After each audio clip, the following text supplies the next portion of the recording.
Assalamualaikum warahmatullahi wabarakatuh. Saya Muhammad Abdul Aziz, mahasiswa Sekolah Tinggi Ilmu Syariah Nahdlatul Ulama semester 5. Pada kesempatan kali ini saya akan menjawab atau menjelaskan terkait soal ujian tengah semester mata kuliah Sosiologi Hukum yang diampu oleh Pak Anwar. Baik, soal yang pertama yaitu sebutkan dan jelaskan objek sosiologi hukum. Objek sosiologi hukum yaitu meliputi beberapa hal. Yang pertama, hukum dan struktur sosial masyarakat. Yang kedua, persamaan dan perbedaan sistem hukum. Yang ketiga, sifat sistem hukum yang dualistis. Yang keempat, hukum dan kekuasaan. Yang kelima, hukum dan nilai-nilai sosial budaya. Yang keenam, kepastian hukum dan kesebandingan. Yang ketujuh, peranan hukum sebagai alat untuk mengubah masyarakat yang mengkaji persoalan-persoalan pengadilan efektif efek dari suatu peraturan perundang-undangan dalam masyarakat. Tertingginya hukum-hukum di belakang perubahan sosial dalam masyarakat. Definisi hukum dan pelembagaan hubungannya antara para penegak dan antara para pelaksana hukum dan masalah keadilan. Secara garis besar, sosiologi hukum yaitu mengkaji hukum dalam wujudnya yang menurut istilah sebagai government social control. Dalam kaitan ini, sosiologi hukum mengkaji hukum sebagai seperangkat kaidah khusus yang berlaku serta dibutuhkan guna menegakkan ketertiban dalam kehidupan bermasyarakat. Nah, dalam hal ini hukum dipandang sebagai dasar rujukan yang digunakan oleh pemerintah saat pemerintah melakukan pengadilan terhadap perilaku warga masyarakatnya, yang bertujuan agar keteraturan dapat terwujud. Persoalan pengadilan sosial tersebut oleh sosiologi hukum dikaji dalam kaitannya dengan sosiologi, yaitu proses dalam pembentukan masyarakat sebagai makhluk sosial yang menyadari eksistensi sebagai kaidah sosial yang ada dalam masyarakatnya, yaitu yang meliputi kaidah moral, agama, dan kaidah sosial lainnya. Dengan kesadaran tersebut, diharapkan warga masyarakat menaatinya. Berkaitan dengan itu, maka ditetapkanlah sosiologi hukum, yang mana cenderung memandang sosiologi sebagai sesuatu proses mendahului dan menjadi prakondisi sehingga memungkinkan pengendalian sosial dilaksanakan secara efektif. Nah, maka objek sosiologi hukum yang akan dikaji dalam penulisan ini berkaitan dengan peranan hukum sebagai alat untuk mengubah masyarakat. Perspektif sosiologi hukum dalam mengkaji perundang-undangan akan mengajukan pertanyaan-pertanyaan yang berbeda sekali dari studi yang normatif. Pertanyaan-pertanyaan tersebut misalnya berupa besarnya efektivitas dari peraturan tertentu, apakah sebabnya orang taat pada hukum, apakah peraturan yang dibuat merupakan kebutuhan dari masyarakat, apakah hukum yang dibuat melindungi masyarakat, apakah hukum tersebut dapat menciptakan ketertiban sosial, dan pertanyaan lainnya. Dengan memberikan contoh pertanyaan demikian, itu dapat diketahui apa sebenarnya yang menjadi objek perhatian dan objek penyelidikan sosiologi hukum. Pertanyaan-pertanyaan tersebut tidak dapat dijelaskan berdasarkan rumusan normatif dari hukum itu sendiri, melainkan dapat dijawab menurut kenyataan sosial yang terjadi. Baik, terima kasih. Baik, lanjut kepada pertanyaan yang nomor 2, yaitu sebutkan dan jelaskan hukum pembangunan menurut Profesor Muchtar Kusuma. Nah, inti dari teori hukum pembangunan menurut Muchtar Kusuma ialah hukum sebagai sarana pembangunan masyarakat. Profesor Muchtar tidak kemudian menyarankan Indonesia untuk menjadi case law atau mengubah sistem menjadi common law. Tapi dalam teorinya, beliau hendak memandang bagaimana hukum tertulis bisa terus mengakselerasi pembangunan. Indonesia merupakan negara hukum sebagaimana tertuang dalam pasal 1 ayat 3 Undang-Undang Dasar tahun 1945. Sebagai negara hukum, segala aspek kehidupan berbangsa dan bernegara di Republik Indonesia dilandasi peraturan perundang-undangan. Berkenaan dengan itu, Profesor Muchtar Kusumaatmadja memiliki pandangan akan dominannya peran peraturan perundang-undangan di Indonesia, yang mana hal tersebut merupakan salah satu kondisi objektif dalam teori hukum pembangunan.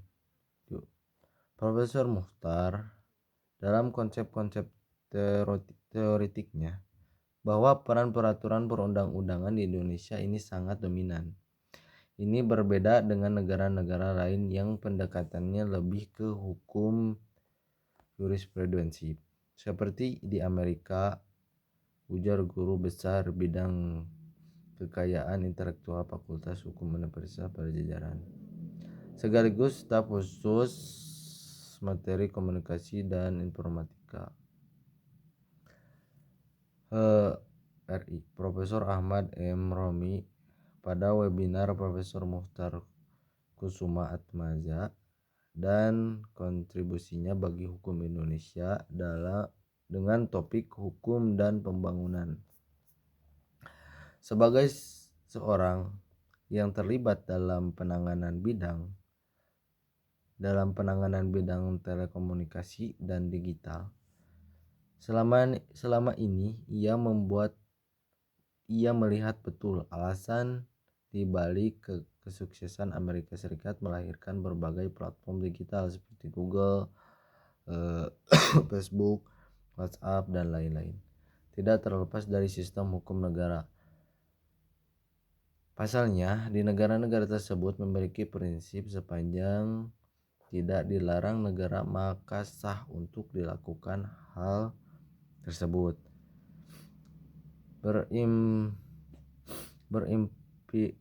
Berimplikasi pada cepatnya pembuatan platform digital dan sebagainya.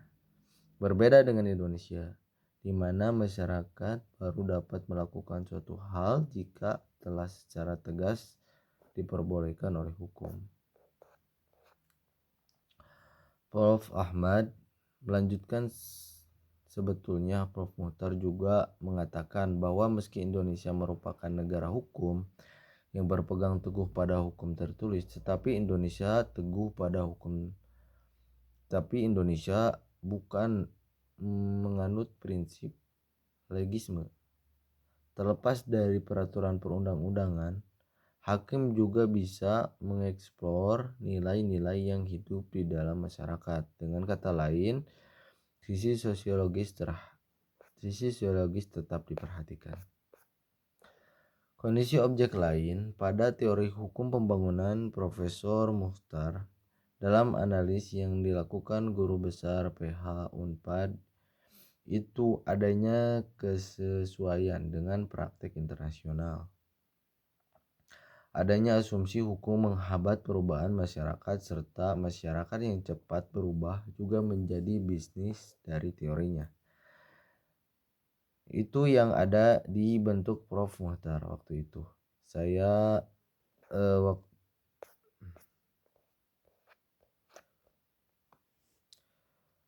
yang cepat berubah juga menjadi basis dari teorinya. Itu juga dibentuk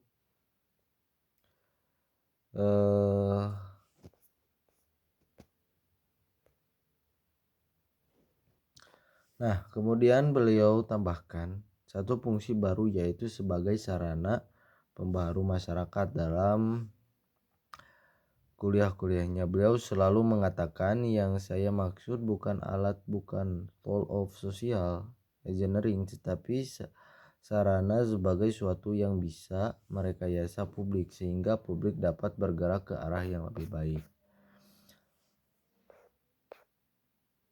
Berkaitan dengan definisi dan unsur hukum, teori ini juga menyatakan dari definisi dan unsur hukum bahwa dari tulisan-tulisan Prof. Muhtar yang telah dibaca dan dipelajari sekaligus bisa diadopsi analitik dan telah dilakukan oleh berbagai lulusan-lulusan ternama dari berbagai fakultas hukum dari berbagai universitas. Sebagai contoh, ketika terdapat pihak-pihak yang hendak membuat sesuatu pada bidang teknologi digital, maka dapat langsung direalisasikan, kecuali jika memang pengadilan telah mengatakan hal tersebut tidak boleh dilakukan berulah atau diberhentikan. Berbeda dengan negara bersistem hukum tertulis atau read, yang relatif hukumnya selalu tertinggal dari pergerakan dan transformasi yang cepat seperti di Indonesia sendiri. Oleh karena itu, Profesor Muhtar mengingatkan agar ada pembaharuan yang terjadi. Beliau juga tidak menyarankan kita untuk menjadi case law dan menjadi seperti common law. Tapi bagaimana hukum tertulis ini bisa terus mengakselerasi pembangunan. Terima kasih. Baik, lanjut kepada soal yang nomor 3, yaitu jelaskan mengenai hukum sebagai rekayasa sosial. Fungsi hukum adalah social engineering atau rekayasa sosial. Dalam pemikiran Rutherford, yang menyatakan bahwa putusan hukum yang dijatuhkan oleh hakim diharapkan mampu merubah perilaku manusia. Pendapat Rutherford tersebut benar ketika ia memandang hukum sebagai sebuah putusan-putusan hakim. Dalam sistem hukum atau common law, pernyataan Rutherford tersebut pada awal Orde Baru dibawa ke Indonesia oleh pakar-pakar saat itu dengan pemikiran bahwa hukum merupakan alat rekayasa sosial. Dalam sistem hukum sivil atau civil law system yang diterapkan di Indonesia yang menganut model hukum Eropa, hukum adalah sebuah aturan undang-undang yang notabene merupakan produk kekuasaan penguasa. Dalam konteks ini, maka hukum diterapkan oleh penguasa yang memiliki kewenangan membentuk hukum, dan demi hukum siapapun harus tunduk terhadap aturan hukum tersebut. Pada kondisi yang demikian, maka hukum menjadi alat pengendali penguasa terhadap rakyatnya. Hukum menjadi alat legitimasi penguasa untuk berbuat terhadap rakyatnya. Ketika kekuasaan berada di tangan orang-orang yang zalim, maka hukum akan begitu ditakuti. Penguasa yang zalim akan menggunakan hukum untuk berbuat baik. Lanjut, yaitu ketika hukum diambil oleh penguasa yang zalim akan menggunakan hukum tersebut untuk berbuat sesuai dengan kehendaknya sendiri, nyaris tanpa bisa dikendali. Hal ini terjadi di banyak negara berkembang yang mengadopsi teori Resorvon tersebut.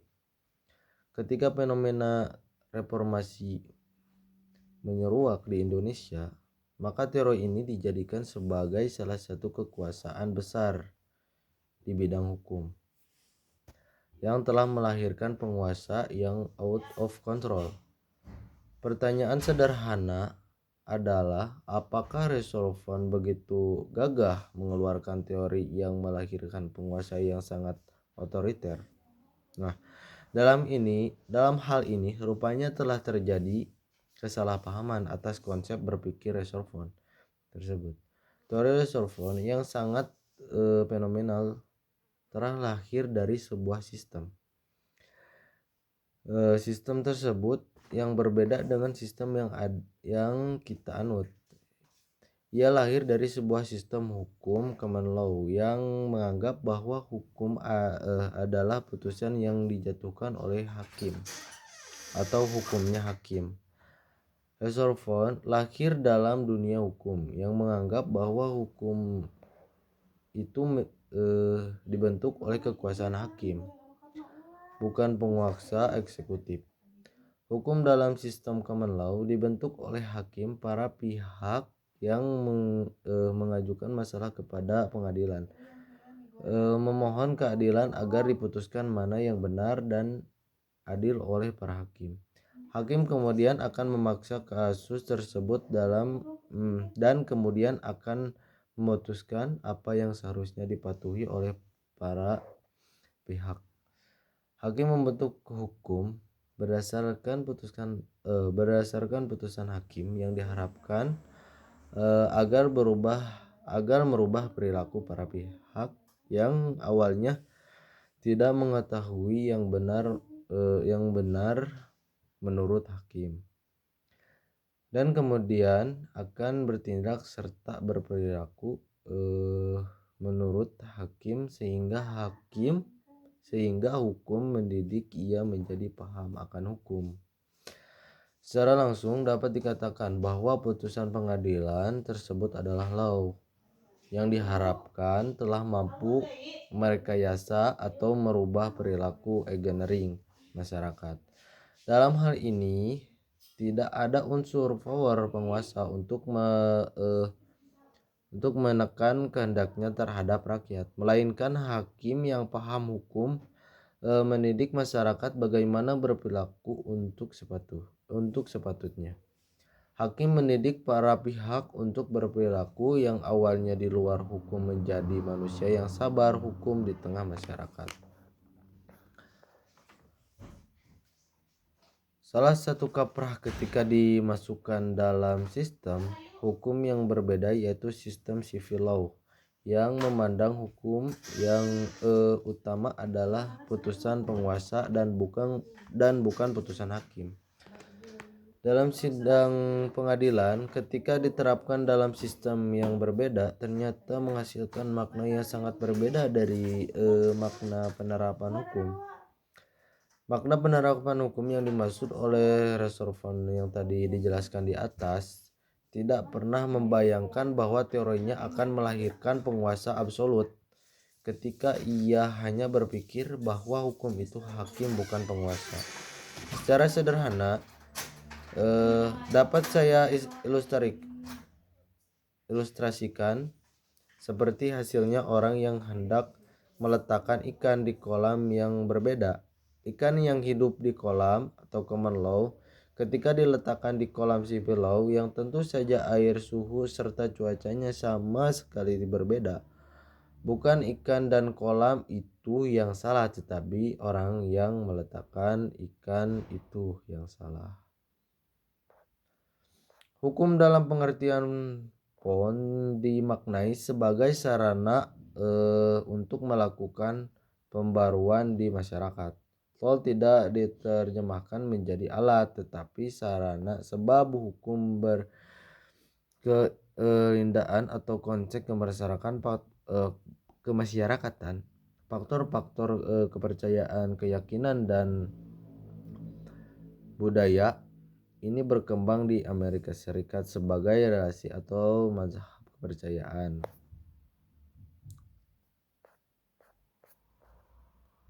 Di Indonesia di Indonesia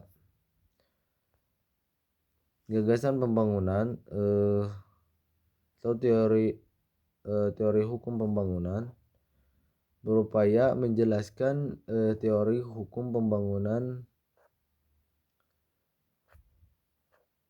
yang Mukhtar Kusuma tadi dijelaskan pada soal nomor 2. Mungkin segitu saja yang saya dapat sampaikan. Semoga jawaban yang saya lontarkan bisa menjawab, walaupun saya rasa jauh dari benar ya.